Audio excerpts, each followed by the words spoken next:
کل میں عصر کی نماز پڑھنے کے بعد کچھ دیر مسجد کے کونے میں آنکھیں بند کر کے پرسکون اور مسحور کن فضا میں بیٹھا قدرت کی مہربانیوں کو بار بار یاد کر رہا تھا۔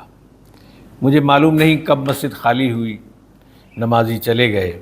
اچانک مجھے کسی شخص نے کندھے پہ ہاتھ رکھ کر کہا، آپ کافی دیر سے بیٹھے ہیں، اس ماہ بجلی کا بل کافی زیادہ آ گیا ہے، میں اے سی بند کر رہا ہوں۔ میں اس کی بات سنی تو سمجھ گیا اور فوراً اٹھ کھڑا ہوا۔ میرے ساتھ مولوی صاحب بھی مسجد سے باہر نکلے اور پھر وہ مشفقانہ انداز میں میرا ہاتھ پکڑ کر چل پڑے اور کہنے لگے کہ آپ نے وزیر خزانہ کی بجٹ پر پریس کانفرنس تو سنی ہوگی۔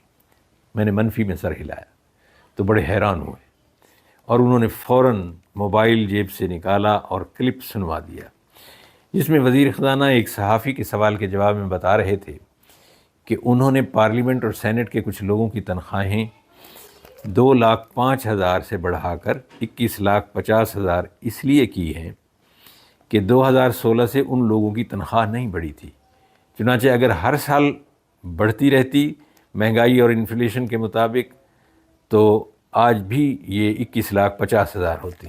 چونکہ اتنا عرصہ بے اتنائی کی گئی تو انصاف کے تقاضوں کو مد نظر رکھتے ہوئے یہ تنخواہ بڑھائی گئی ہے۔ پھر مولوی صاحب نے ایک ٹھنڈی آہ بھری اور کہا کہ خدا کی قدرت دیکھی کہ ہمارے ملک میں تقریباً 3 ملین مساجد ہیں جن کے امام کی اوسطاً تنخواہ 15,000 روپے بھی نہیں ہے، اور 2.5 ملین ہمارے طلباء ہیں جو ہمارے دینی مدارس میں زیر تعلیم ہیں۔ ہمارے معاشی وسائل محدود ہونے کی وجہ سے اکثر مدرسوں کے طلباء شام کو لوگوں کے گھروں سے کھانا لا کر گزارا کرتے ہیں، لیکن حکومت ہمارے بارے میں توجہ دینے کی زحمت ہی گوارا نہیں کرتی، اور نہ کوئی شخص ان سے کہتا ہے کہ مساجد کے علماء اور طلباء کی طرف توجہ نہیں دی گئی تو ان کا مستقبل آخر کیا ہوگا۔ میں نے مولوی صاحب کی باتیں سنی تو مجھے امجد اسلام امجد کا وہ شعر بہت یاد آیا، وہ تیرے نصیب کی بارشیں کسی اور چھت پہ برس گئیں، دل بے خبر میری بات سن، اسے بھول جا اسے بھول جا۔ آپ کو اگر ہمارا چینل پسند آئے تو اسے سبسکرائب ضرور کیجیے گا اور دوستوں کو بھی شیئر کر دیجیے گا۔ میں نے مولوی صاحب کی تکلیف کو محسوس کرتے ہوئے ان کو حوصلہ دیا اور کہا، آپ نے یہ کوٹیشن تو ضرور سنی ہوگی کہ اللہ کے ہاں دیر ہے اندھیر نہیں۔ قدرت کسی پر مہربان ہوتی ہے تو پھر چھپر پھاڑ کر دیتی ہے اور بعض اوقات تو سارا چھپر ہی اڑا دیتی ہے۔ تو کچھ اس طرح کا واقعہ اس بجٹ میں رونما ہوا ہے، پریشان ہونے کی ضرورت نہیں ہے۔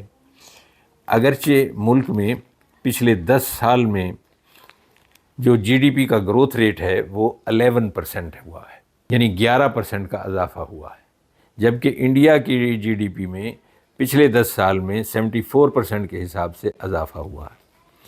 لیکن چونکہ ہم اس سے جنگ جیت چکے ہیں اور ملک میں جشن کا سماں ہے تو حکمرانوں نے عوام کی خوشی کے ساتھ ساتھ اپنی گروتھ میں بھی اضافہ کرنے کا فیصلہ کیا ہوگا تاکہ وہ بھی ملک اور عوام کے ساتھ یکجہتی کا اظہار کر سکیں۔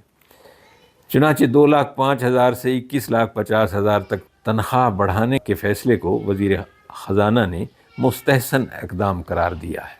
میں نے کہا، مولوی صاحب حکمرانی کرنا کوئی بچوں کا کھیل نہیں، یہ جان جوکھوں کا کام ہے۔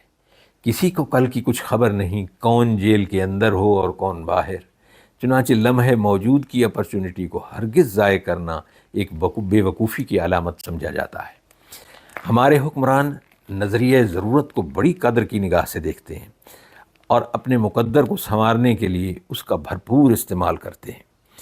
وہ اپنی تقدیر آپ بدلنے کے قائل ہیں۔ وہ دراصل علامہ اقبال کے شعر کی عملی تفسیر ہیں، خدا نے آج تک اس قوم کی حالت نہیں بدلی، نہ ہو جس کو خیال آپ اپنی حالت کے بدلنے کا۔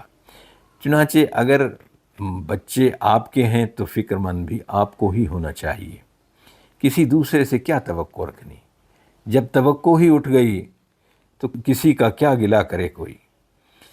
مولوی صاحب نے ایک ہاتھ سے ٹوپی اتاری اور دوسرا ہاتھ سر پر پھیرتے ہوئے کہا، آپ درست کہتے ہیں۔ مجھے بھی ایک واقعہ یاد آ رہا ہے کہ چیئرمین سینٹ کا انتخاب تھا۔ ممبران سینٹ نے اپنی ایمانداری، جانفشانی اور فرض شناسی کا ایسا مظاہرہ کیا تھا کہ بازی پلٹ کر رکھ دی۔ صادق سنجرانی جیت گئے اور حاصل بدنجو ناکام ہو گئے۔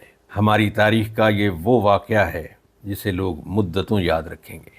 پھر وہ کہنے لگے اس کا مطلب ہے کہ ہمیں دینی مدارس کے طلباء کو مذہبی تعلیم کے ساتھ ساتھ جدید دور کی ٹیکنالوجی اور سکل بھی سکھانا ہوگی، انہیں کاروباری اور تجارتی سوجھ بوجھ بھی دینی ہوگی۔ ہمارے بچے کب تک معاشی طور پر دوسروں کے مرہون منت رہ کر زندگی گزاریں گے اور اپنی عزت نفس کو مجروح کراتے رہیں گے؟ پھر انہوں نے کہا واقعی دنیا تبدیل ہو رہی ہے، اگر ہم ٹیکنالوجی سے استفادہ نہ کرتے تو آج ہم دشمن سے کیسے جیت سکتے تھے؟ میں نے مولوی صاحب کی یہ باتیں سنی تو کہا کہ مجھے آپ کی باتوں سے یہ محسوس ہو رہا ہے کہ اب ہماری قوم کی تقدیر بدلنے والی ہے۔ اللہ تعالی ہمیں دین و دنیا دونوں کا نافع علم عطا کرے اور ہم سب کا حامی و ناصر ہو۔